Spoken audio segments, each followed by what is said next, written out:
Cette semaine, on met la table pour l'été 2024 et les intentions de vacances des Québécois, le palmarès des lauriers de la gastronomie québécoise et pour les applications de livraison de repas qui perdent du terrain. Je suis Nicolas Boulet et vous écoutez On met la table, un balado de l'association Restauration Québec.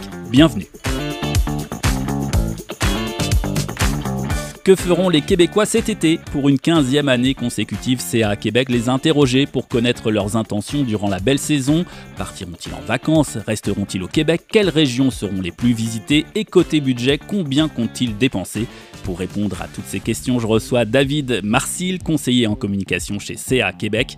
Alors David, à quoi ressemblera l'été des Québécoises et des Québécois? C'est un été sous le signe de la stabilité, c'est-à-dire que les résultats, on n'est pas surpris par les résultats, c'est quelque chose de similaire qu'on a vécu. Bien sûr, 2020-2021, ça a été des années où les statistiques étaient très différentes. Cette année, c'est 68% des Québécois qui prennent des vacances, donc qui vont mettre en pause leurs activités.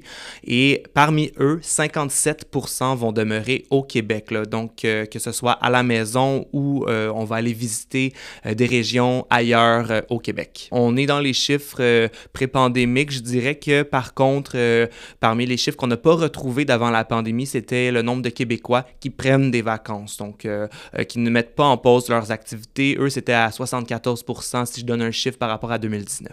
Parmi celles et ceux qui vont rester au Québec, on parle de 57% des 68% des Québécois qui vont prendre des vacances, donc 57% vont rester au Québec de cette partie-là. Quelles sont les destinations, les régions qui sont plébiscitées par ces visiteurs-visiteuses? Oui, en fait, parmi le top 1 là, des régions qui seront les plus visitées cet été au Québec, on a la région de Québec, donc ville de Québec et alentours. Ça, c'est quelque chose qui est ressorti cette année parce qu'habituellement, c'est Gaspésie, Île-de-la-Madeleine qui se retrouve en première position. On ne l'a pas délogée de beaucoup, elle est en deuxième position. Troisième position, on a Charlevoix, super belle région, et bon, elle est très chouchou des Québécois. On a le Bas-Saint-Laurent également, Côte-Nord et aussi, ce sont des régions très populaires. Oui, ça ne change pas trop d'une année sur l'autre depuis la pandémie. On voit que les régions un peu plus éloignées, Gaspésie, Côte-Nord, ont encore la cote. Exactement, mais ce que les Québécois nous ont dit pour cette année, c'est que bon, c'est une année difficile financièrement, ça va être des vacances sous le signe d'une économie plus difficile, donc on va quand même aller moins loin, on va être plus sédentaire une fois à destination, justement peut-être moins de sorties, on va favoriser ce qui est gratuit ou bon, peu onéreux, surtout pour les familles avec plusieurs enfants. Oui, effectivement, parlons budget, est-ce que l'inflation est encore un frein à certaines envies? Je pense évidemment aux sorties au restaurant. Oui, malheureusement, on n'aime pas ça entendre ça. Voyager, prendre des vacances, ça demeure un luxe, mais je pense que c'est un luxe que les Québécois sont prêts à se payer. C'est probablement le luxe qu'on se paye le plus parce qu'on connaît les bienfaits sur la santé mentale. Le budget qu'on prévoit dépenser cet été, c'est 1020 $ par vacancier, mais ça peut sembler peu, mais il faut faire attention parce que c'est un budget tout type de vacanciers confondus. Là, on va parler, par exemple, de ceux qui vont rester à la maison, mais aussi de ceux qui vont aller ailleurs dans le monde. Donc, c'est vraiment un budget tout type de vacanciers confondus, mais malheureusement, on va faire moins de sorties au restaurant parce qu'on va favoriser aussi les pique-niques, cuisiner aussi dans notre hébergement. Là, par exemple, s'il y a une petite cuisinette disponible, je le disais aussi, être plus sédentaire et également les activités gratuites. Alors revenons au budget, disons, des vacanciers. On parlait de 1020 $. Est-ce que c'est stable par rapport aux années précédentes et quelle est l'influence de l'inflation sur ce budget-là? C'est un budget qui est stable par rapport à l'an passé, légèrement en baisse, je dois l'admettre, alors que dans les années précédentes, on le voyait, c'était constamment à la hausse. Donc, on est stable même légèrement à la baisse et parmi ce que les Québécois ont nommé qui allait avoir un fort impact sur leurs vacances, c'était vraiment coût de la vie de manière générale, l'inflation, les renouvellements hypothécaires, prix de l'essence. C'est vraiment ce qui est ressorti cette année et c'est un vacancier sur deux en fait qui doit remettre pas en question, mais qui doit repenser un peu ses vacances justement pour s'ajuster au coût de la vie. Donc le mot d'ordre, c'est on veut quand même prendre des vacances, on veut en profiter, mais on va s'ajuster. Alors David, une fois sur place, les vacanciers, est-ce qu'ils restent longtemps? Quelle est la durée des vacances? La moyenne des vacances, donc le vacancier typique, ça sera 2 semaines. C'est vraiment ce qui ressort. Les 2 semaines suivant les vacances de la construction, c'est le moment le plus populaire là, justement pour mettre en pause ses activités, aller visiter les autres régions du Québec. On aurait tendance à penser que c'est les vacances de la construction, mais non, c'est vraiment les 2 semaines qui les suivent. Par contre, la deuxième zone la plus populaire, c'est vraiment les 2 semaines avant les vacances de la construction. construction. Et bon, troisième position, c'est les vacances de la construction. Donc, on peut s'attendre à un mois d'août, fin juillet, très, très occupé là, dans toutes les régions. C'est aussi un moment très achalandé sur les routes du Québec. Donc les Québécois choisissent souvent de rester 2 semaines sur place. C'est à peu près la majorité qui décide de cette durée-là de leur séjour? Exactement, 2 semaines. Et je dois mentionner, on a remarqué une baisse des vacanciers qui séjourneront 3 semaines et plus. Donc c'est, si je me souviens bien, une baisse de 9 points par rapport à l'année dernière. C'est quand même une baisse marquée. Et bon, est-ce que c'est justement un des impacts du coût de la vie qui a augmenté? On part moins longtemps, on a moins de chambres d'hôtel à payer aussi. Hôtel, je dois le dire, c'est l'hébergement qui est favorisé là, par les vacanciers. Donc, tout ce qui est traditionnel, hébergement traditionnel, on a aussi, bien sûr, en moindre proportion, villa, Airbnb. Mais c'est vraiment les hôtels, les auberges qui seront les plus populaires. Et une fois sur place, effectivement, une fois l'hébergement choisi, la durée du séjour choisie, qu'est-ce qu'on fait sur place? Qu'est-ce que font les Québécoises et les Québécois en vacances? Numéro 1, faire du tourisme. On veut visiter, on veut voir les alentours. On veut aussi ne rien faire. Donc, on veut complètement décrocher du quotidien. Pour ça qu'on dit que les vacances, c'est bon pour la santé mentale. On veut se reposer également.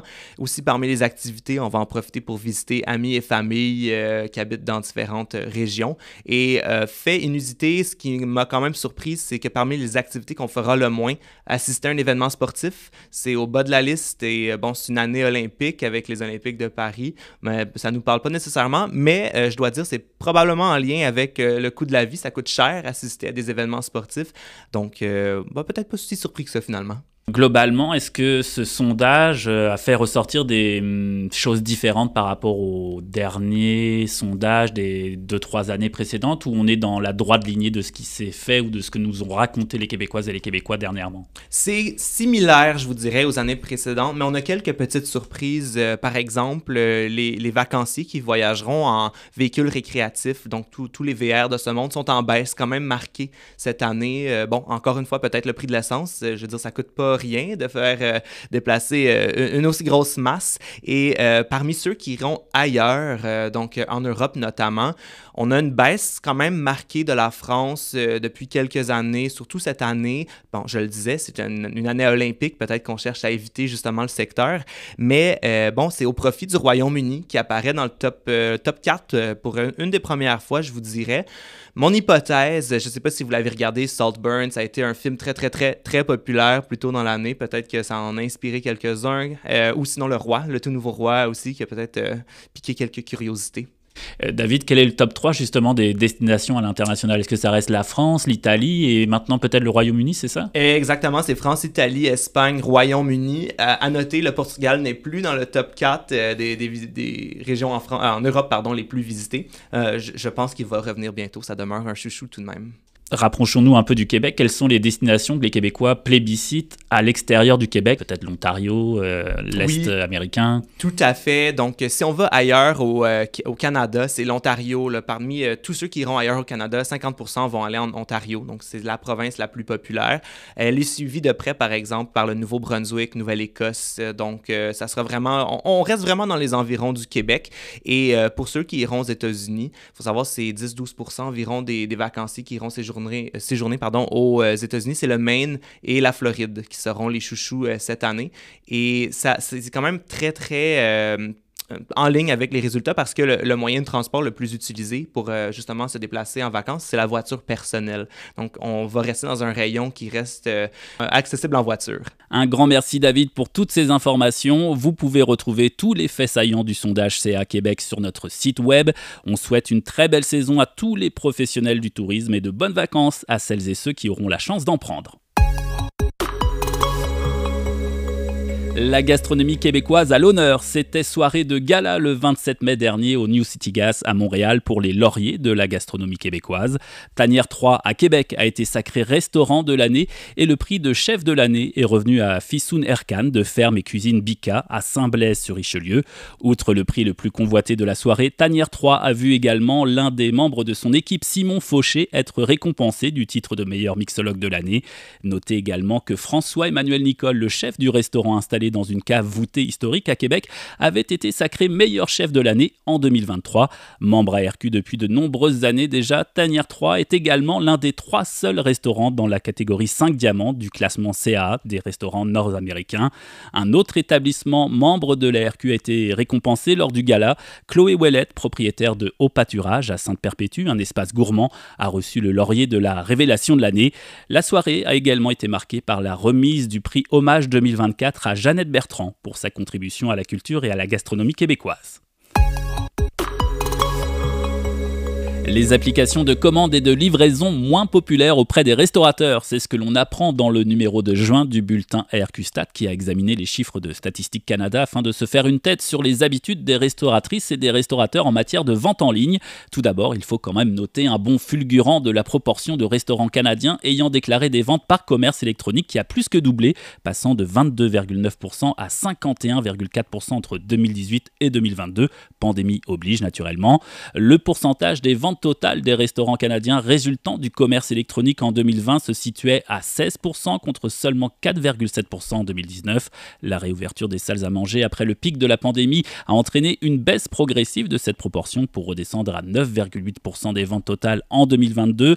Du côté des applications de vente en ligne, on retrouve un schéma similaire. Au plus fort de la pandémie, les restauratrices et les restaurateurs étaient 67,4% à s'en servir en 2020 contre 55,4% 2 ans plus tard, en 2022. Entre-temps, les restauratrices et les restaurateurs canadiens ont pris de l'expérience dans l'utilisation de ces nouvelles technologies. Ils ont eu le loisir d'évaluer et de mettre en place les autres options disponibles, souvent moins coûteuses et leur permettant d'accéder directement à la clientèle. Par exemple, l'utilisation de leur propre site internet pour les commandes en ligne et la livraison est à la hausse, passant de 42,6% en 2020 à 50,4% en 2022. Autre signe d'un changement, l'utilisation d'un site internet tiers s'occupant de la mise en ligne du menu et des commandes, mais laissant la livraison au bon soin de l'établissement. Elle est passée de 54,9% à 62,4% pendant cette même période. Conclusion, la traditionnelle application de livraison n'est plus la seule voie de passage pour les commandes en ligne dans l'industrie. Voilà, c'est tout pour cette semaine. Pour connaître l'actualité de l'industrie de la restauration, rendez-vous sur notre site web restauration.org. Suivez-nous également sur Facebook, Instagram, LinkedIn et sur X. On se retrouve bientôt pour un nouvel épisode d'On met la table.